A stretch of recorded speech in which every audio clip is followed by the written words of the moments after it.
Matapos tagain ng bata, sinundan ni Philip si Lolo Tomas. Tulong!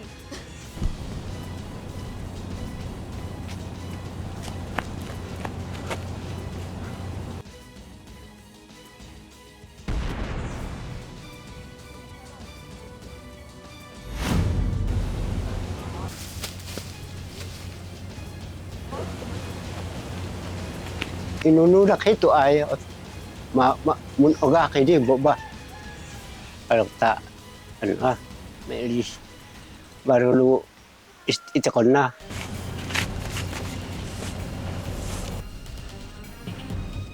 Hindi tinantanan ni Philip ang matanda.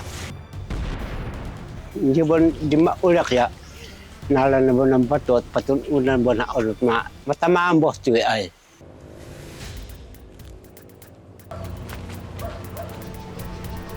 Nang maramdamang umalis na ang suspect, dito na lumabas ng kakahuyan si Lolo Tomas. B-boy! B-boy! B-boy!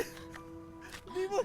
Awa at takot ang nadama ni Lolo Tomas nang madatnan ang kalunos-lunos na sinapit ng apo. ano na lupeyo ikaw ang care ay baru kuya palangonak pinalangak ano na gam may baru kuya pinalangak kay angker.